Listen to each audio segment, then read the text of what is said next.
క్రైస్తవులుగా ఆకర్షించుకోవడం వినాలి. ప్రభుత్వాన్ని మాతో మాట్లాడండి అని మనం కూర్చున్నప్పుడు దేవుని ఆత్మ మన మట్టికి వచ్చి మన వచ్చి మనతో మాట్లాడుతున్నమాట. ఎవరైనా నాలోనికి ఆత్మతో మాట్లాడుతుండగా కూర్చున్న మీలో కూడా ఆత్మ వచ్చి నన్ను గ్రహించే శక్తి ఇస్తుందండి. అప్పుడే మనకి ఆ మాటలు మన హృదయంలో నెరవేర్తం ఫలిస్తామండి. పరిశుద్ధ గ్రంథంలో నుంచి అపొస్తలుడైన పౌలు గారు రోమా సంఘానికి రాసిన 8వ అధ్యాయం 1 నుంచి 4 వచనాలు. కాబట్టి ఇప్పుడు క్రీస్తు యేసునందు ఉన్న వారికి ఏ శిక్షా విధియు లేదు. క్రీస్తు యేసునందు జీవమునిచ్చు ఆత్మ యొక్క నియమము పాప మరణ నియమము నుండి నన్ను విడిపించెను. ఎట్లనగా ధర్మశాస్త్రము దేనిని చేయాలనుకోనో దానిని దేవుడు చేసెను. శరీరము అనుసరింపక ఆత్మను అనుసరించి నడుచుకొను. మనయందు ధర్మశాస్త్ర సంబంధమైన నీతి విధి నెరవేర్చబడవలెనని పాప పరిహార నిమిత్తము దేవుడు తన సొంత కుమారుని పాప శరీర కార్యముతో పంపి ఆయన శరీరమందు పాపము మనకు శిక్ష విధించెను. శరీరానుసారులు శరీర విషయముల మీద మనసుందురు. ఆత్మానుసారులు ఆత్మ విషయముల మీద మనసుందురు. శరీరానుసారమైన మనసు మరణము, ఆత్మానుసారమైన మనసు జీవమును సమాధానమైనది. ఎన్ని భాగాలు ఉన్నాయండి? ఆడవలకున్న భాగాలు ఏంటండి? సూర్యుడికున్న భాగాలు ఏంటండి? దేవుడికున్న భాగాలు ఏంటండి? ఆ భాగాలు 3 ఎక్కడ ఉంటేనే మన వాక్యం మన తెలిసింది. సూర్యుడికున్న భాగాలు 1 సూర్యుడు, 2 వెలుగు, 3 వేడి. అంతేనండి. హల్లెలూయా. మన దేవునికి 1 తండ్రి, 2 కుమారుడు, 3 పరిశుద్ధాత్మ. అనుకున్న భాగాలు 1 శరీరము, 2 మనసు, 3 ఆత్మ. కాబట్టి ఎవరైనా మిమ్మల్ని మీ దేవుడు ముగ్గురు అని అడగండి. మా దేవుడు ఒక్కడే కానీ చిక్కుగా ఉండి 3 రకాల కార్యాలు చేసి మానవులను రక్షించి పరలోకాన్ని తీసుకువెళ్ళడానికి ఒకే దేవుడు 3 భావాలుగా కార్యాలు చేశాడు, పనులు చేశాడు. కానీ మనం చెప్పగల సత్తా మనకు ఉండాలండి. ఆ సత్తా గల వాళ్ళందరూ ఏం చేస్తున్నారు? కార్యంలోనే వాక్యం వెళ్ళిపోదామండి. అపొస్తలుడైన పౌలు గారు అనగా మన దేవుడు ఏర్పాటు చేసుకున్న బిడ్డండి.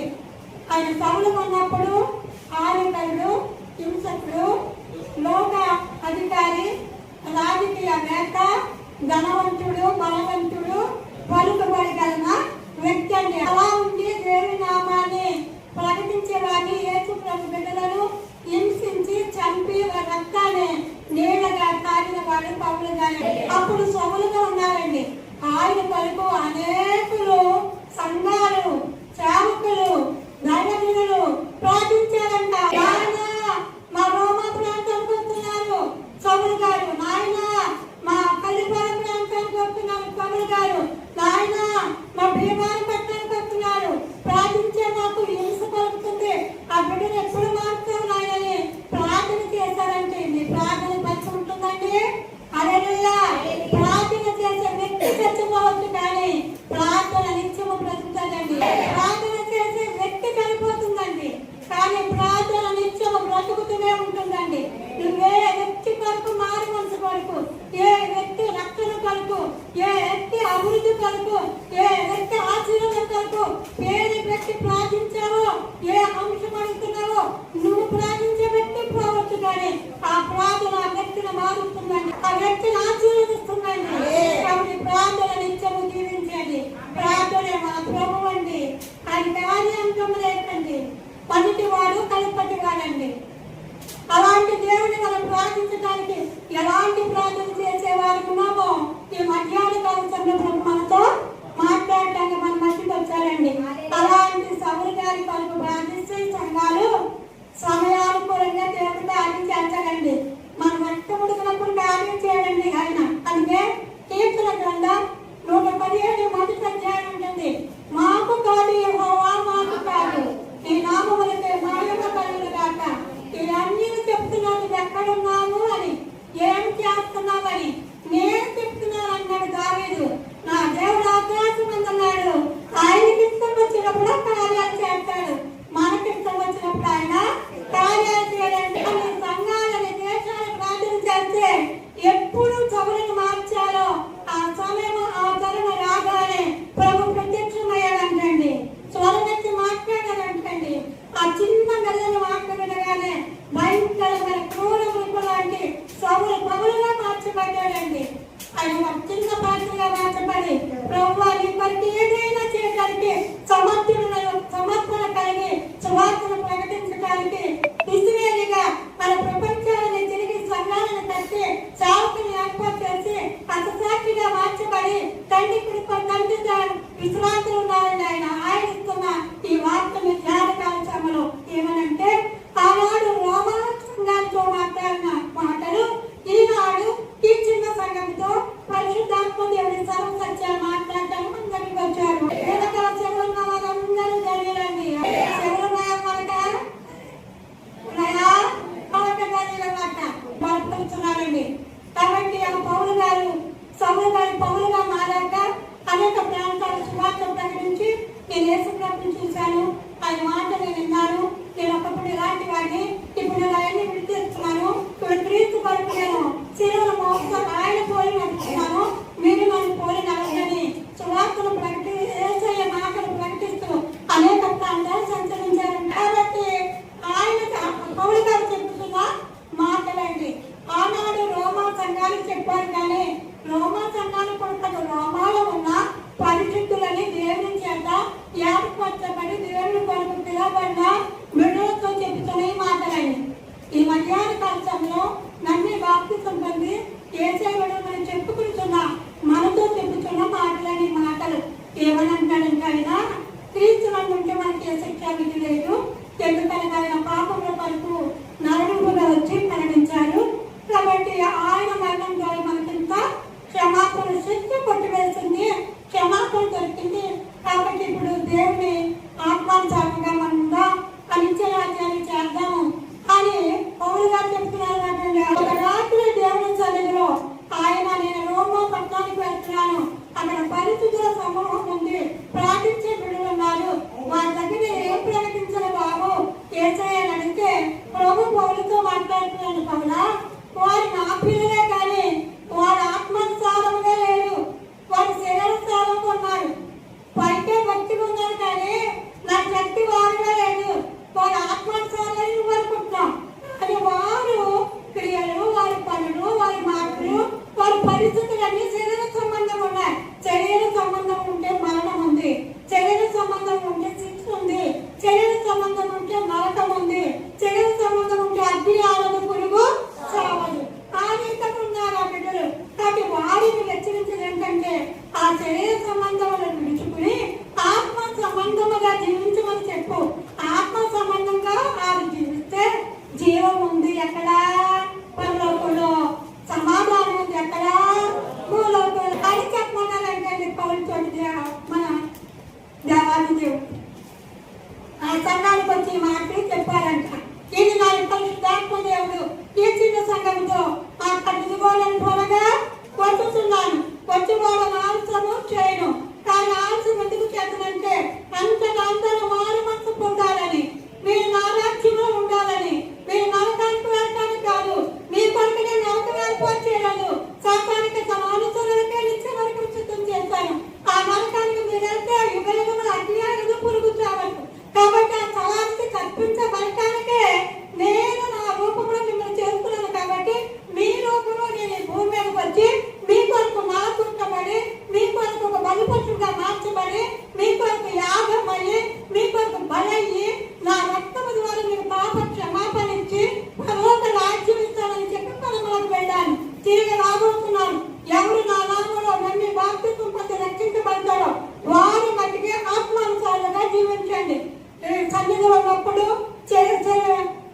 అన్ని చర్చలు ఉన్నప్పుడు, పరిశుద్ధుల ఆత్మ సంబంధం ఉంటే, లోకంలో ఉన్నప్పుడు శరీర సంబంధం ఉంటే నిత్య నరకము తప్పదు. కాబట్టి ఆ నరకం తప్పి నిత్య రాజ్యం కావాలంటే లోకంలో ఉన్న ఆత్మ సంబంధులుగా ఉండాలి. కన్యలుగా ఉన్న ఆత్మ సంబంధులుగా ఉండాలి. ఎక్కడున్నా క్రీస్తు సువాసన ఎదజల్లేవారు ఉంటే మీకు ఎప్పుడు ఏది అవసరమని అడగండి. అడిగిన వెంటనే మీ పట్టున కాడి చేస్తానని మాట్లాడుతున్నాను. వారాలు ఒక్కరిని దేవుని దగ్గరికి, కొన్ని నెలలు ఒక్కరిని దేవుని దగ్గరికి, ఒక్క మనిషి ఒక్కరిని దేవుని దగ్గరికి ఎప్పుడు మనం ఆత్మ సంబంధంలో ఉండి మోకరించి ప్రార్థిస్తామో ఆయనకి తగిన లక్షణాలు మనలో ఉంటే దేవుడు ఆరోగ్యాన్ని మన అక్కడే తీరుస్తాడండి. దేవుని మనలో ఉన్నాం.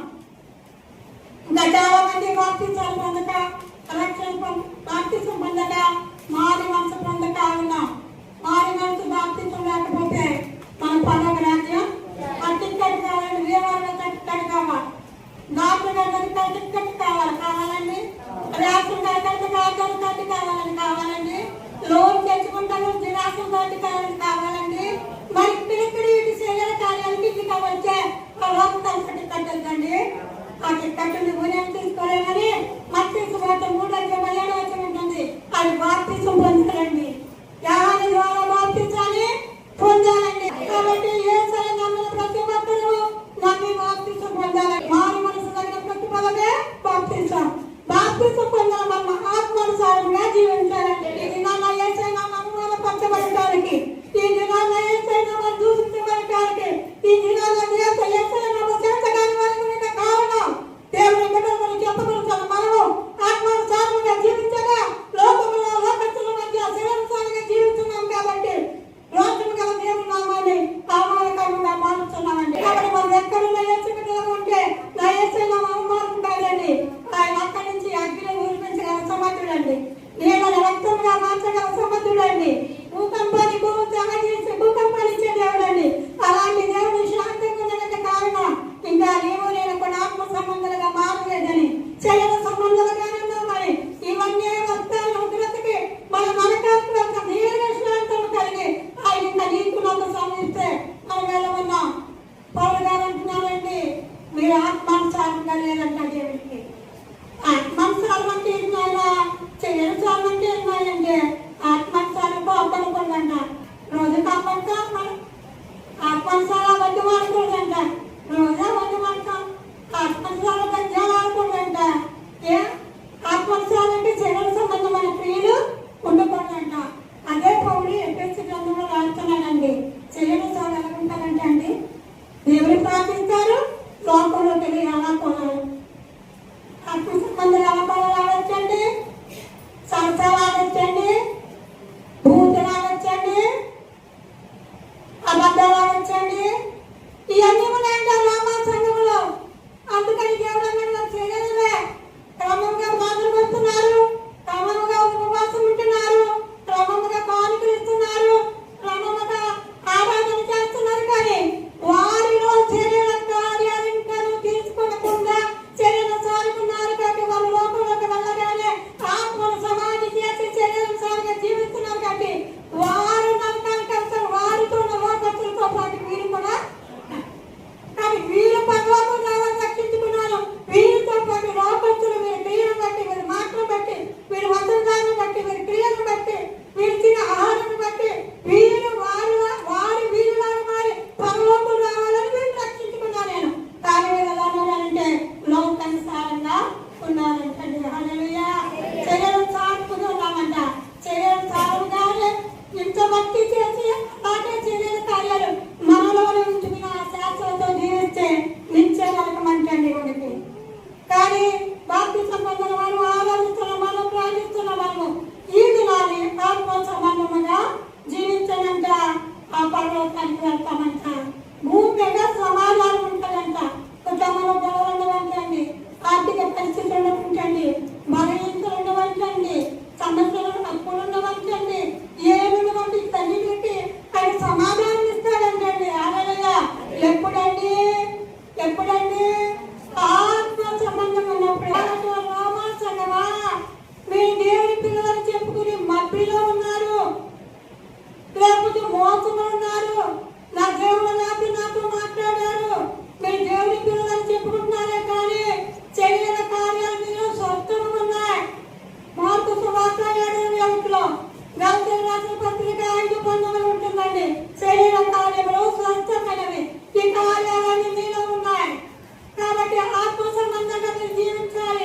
ఆత్మకార్యాలు గలతీయులు 5:9 మరి 22లో ఉందండి. ఆత్మ సంబంధముగా జీవించాలి. 1 కొరింథీ 13 అధ్యాయం 6 వచనాల్లో ఉంటుందండి ఆత్మ సంబంధమైన కార్యాలు. కాబట్టి ఇంతవరకు మనము శరీరంలో ఉన్నామా, ఆత్మ సంబంధమైన పరిశోధించుకుందామండి, పరీక్షించుకుందాం. ఆత్మ సంబంధముగా మనముంటే సమాధానం ఉందండి. పూలోకులో పరలోక నిత్య జీవము దేవునితో ఏమని జీవిస్తామండి. కానీ దేవుని మోసం చేస్తూ మనమందరం కూడా దేవుని భక్తిలో ఉన్నామని చెప్పి శరీర కార్యాలు చేస్తుంటే, శరీరానుసారముగా మనం జీవిస్తే నిత్యమైనటువంటి అజ్ఞానాలు పురుగు చావదు, మన ఆత్మ నిత్యం బ్రతిగా ఉంటుందండి. ఆత్మకు మరణం లేదండి. ఉందండి మరణ, ఆత్మ మరణం ఉందండి. అందుకే ముందు హెచ్చరిక చేసాం మీతో. మనసు ఎక్కడ ఉంటుందో ఆత్మ అక్కడ ఉంటుంది. మనసు ఎక్కడ ఉంటుందో శరీరం అక్కడ ఉంటుంది. మనసు కేంద్రం అండి, ఆత్మకనే శరీరం అంటే కేంద్రం. వీటికి శరీరానికైనా కేంద్రమే, ఇంకా ఆత్మకైనా కేంద్రమే. అదే ఆ కేంద్రాన్ని లోపల మార్గంటే మనదేనండి సవాలు. శరీరంతో ఉన్న శరీర కార్యాలను ఊహించుకుంటా తలంచుకుంటుంటే కేంద్రం మనసు దానికి వెళ్ళిపోతుంది. ఆత్మకార్యాలు తలంచుకుంటూ దేవుని చూస్తుంటే ఈ మనసుని కానీ ఆత్మని కలిసాడు. కానీ శరీరానికి ఆత్మకి ఎప్పుడు పోరాటం ఏంటి జరిగిందండి? శరీరానికి ఆత్మకి ఎప్పుడు పోరాటమే. మర్యాద కేంద్రం ఏం చేయాలంటే మనసు. నువ్వు శరీరానికి వెళ్తావా, అటువైపు వెళ్తుంది. ఆత్మకు వెళ్తావా, ఆత్మకు వెళ్తుంది. కానీ ప్రభు అన్నారు, శరీరానికి ఓకే అన్నవనుకో నీ మనసు నీ ప్రాణాలు ఎప్పుడో వదిలేయాలి. 70 సంవత్సరాలతో 50 సంవత్సరాలతో 100 సంవత్సరాలతో వదిలేయాలి. అప్పుడు నీ శరీరం మళ్ళీ అయిపోతుంది. కానీ ఆత్మ యుగములు